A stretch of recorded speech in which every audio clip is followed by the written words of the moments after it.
Salut! On se retrouve pour une nouvelle vidéo pronostic sur les matchs d'Europa League de ce jeudi 14 mars 2024. Si jamais tu n'as pas encore regardé, j'ai sorti une vidéo Conference League également. Voilà, regarde un max, comme ça tu pourras avoir un maximum d'analyse. En tout cas, ce match-là, c'est 8 matchs, je les ai analysés avec plaisir comme les matchs de l'Europa Conference League.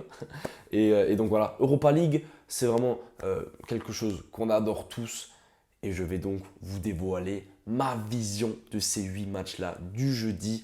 Tout simplement, avant de commencer avec les pronostics, rejoins-moi sur mes réseaux sociaux Top Prono.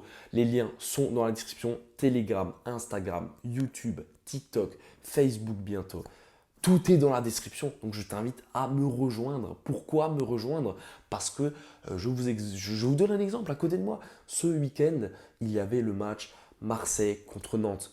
Et ben, j'ai donné tous ces pronostics-là, il y a pratiquement tout qui est passé, même le score exact 2-0 pour Marseille avait été trouvé, avait été pronostiqué par ma part. Donc si tu veux avoir accès à ce genre de pronostics, rejoins-moi sur mes réseaux sociaux, j'envoie quotidiennement des pronos.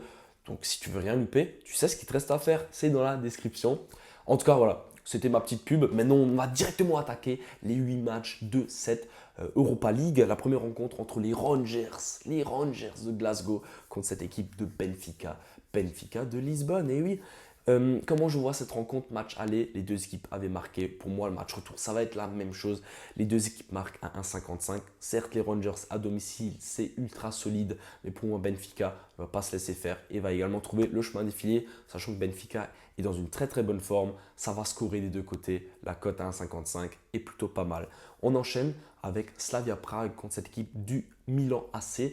Également, les deux équipes marquent. La cote est de nouveau à 1,55. Au match aller, il y a eu 4-2. 4-2. Match ultra prolifique en but. Pour moi, le match retour, ça va être pareil. Il y a eu 17 tirs cadrés au match aller. 17 tirs cadrés. C'est une dinguerie. Alors pour moi, au match retour, il y aura de nouveau une dizaine de tirs cadrés. Et normalement, s'il y a une dizaine de tirs cadrés, il doit y avoir les deux équipes qui marquent également. En tout cas, théoriquement, c'est comme ça qu'on peut s'imaginer la chose. Slavia à domicile, c'est du solide. Ça ne va pas se laisser faire. Donc les deux équipes marquent, pour moi, ça devrait glisser sans aucun souci. On enchaîne avec Villarreal contre cette équipe de l'Olympique de Marseille. Marseille qui a vu tout simplement infliger une tollée 4-0 au match aller. Pour moi, ils sont pratiquement qualifiés, même si attention, un match n'est jamais terminé. Les Parisiens, on ne va pas parler de la remontada, mais voilà, c'est toujours bien de le rappeler. Et du coup, je ne suis pas pour Marseille, hein, je suis juste pour vous chambrer un peu. Mais du coup, voilà, Marseille, normalement, ça devrait le faire. En tout cas, je pense que c'est un match qui va être prolifique en but parce que Villarreal voudra défendre quand même un peu devant ses supporters. Et Marseille, pour moi, c'est du incroyable en ce moment. Encore une fois, hier soir, 2-0, bam, ciao, bonne nuit. Ils sont dans une excellente forme. Franchement, Gasset, il est incroyable. Et je vois les deux équipes marquées. La cote est à 1,45. On enchaîne avec West Ham contre Freiburg. Fribourg, cette équipe allemande qui a gagné au match aller. Mais je pense qu'au match retour, ça va plutôt être bloc bas, serré. Voilà, on connaît Fribourg.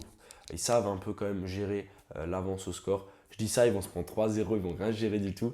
Mais en tout cas, je vois une rencontre avec moins de 4 buts, donc 3 buts maximum dans la rencontre. La cote est à 1,32. Ensuite, on enchaîne avec l'Atalanta contre cette équipe du Sporting. Au match aller, j'avais pronostiqué les deux équipes marquent. Au match retour, je pronostique les deux équipes marquent. La cote est à 1,60. Encore une fois, pour moi, c'est un match qui va être intéressant où les deux équipes vont trouver le chemin défilé parce que ce sont deux équipes qui ont une très bonne attaque. Surtout Guillaume Quérez. Guillaume Quérez qui est incroyable. Si jamais vous n'avez pas la ref, c'est sa célébration quand il marque. C'est actuellement un des meilleurs attaquants au monde en fait. Voilà, il marque énormément de buts. Il est ultra solide. Il est aussi décisif que Kane, que Mbappé. Ça pour dire que c'est juste le boss. Et voilà, je pense qu'il va peut-être trouver le chemin défilé si bien sûr il joue parce qu'au match aller, il n'était pas titulaire. C'était Paulinho qui était titulaire et qui a marqué. Voilà. Donc là-dessus, les deux équipes marquent, je trouve que c'est pas mal. On enchaîne avec le Bayer Leverkusen contre cette équipe du Karabag. Je vois Leverkusen supérieur à son adversaire, même si au match aller, il y a eu 2-2. Je pense que Leverkusen à domicile dans la Bayer Arena, ils vont tout simplement le faire. Leverkusen à 1,19, ça va être mon prono. Ensuite, on enchaîne avec Brighton contre cette équipe de l'AS Roma. Pour moi, Rome est tout simplement meilleur que Brighton. Rome a mis 4-0 à Brighton au match aller. Certes, c'était à domicile, mais pour moi, Brighton, défensivement, c'est vraiment très très faible. Et je pense encore une fois que Rome va trouver le chemin des filets. Rome marque un but minimum dans la rencontre. La cote est à 1,36. Ça va être mon pronostic pour ce match. Et le dernier match de cette vidéo va opposer Liverpool à cette équipe du Sparta Prague. Je pense que ça va être un match prolifique en but. Au match aller, il y a eu 5-1. Toujours bien de le rappeler, qu'il y a eu quand même 6 buts dans cette rencontre. Je pense qu'au match retour, ça va de nouveau scorer. J'avais envie de partir sur le plus de 5 buts, mais j'ai envie de partir sur les deux équipes marques parce que Slavia, au match aller, a quand même eu pas mal d'occasions, a réussi à marquer un but. Et je pense qu'au match retour, ils vont peut-être montrer également de nouveau un bon visage, même si c'est à l'extérieur. Les deux équipes marquent 1,68. Ça va être mon dernier pronostic de cette vidéo. C'était tous mes pronostics pour ce jeudi en Ligue Europa. J'espère que ces pronostics vont vous plaire, que vous avez kiffé ma vidéo. Pour ça, le meilleur moyen de me le dire, c'est de me faire un retour dans les commentaires. Voilà, dites-moi si vous avez aimé ma vidéo, ce que vous aimez, ce que vous n'aimez pas, afin que je puisse m'améliorer et m'adapter tout simplement. Mais un pouce bleu et puis bien sûr, abonne-toi. On se rapproche des 13 000 abonnés. Alors j'espère que tu vas t'abonner pour ne rien manquer tout simplement sur ma chaîne. Et je te dis à la prochaine pour une nouvelle vidéo. Ciao!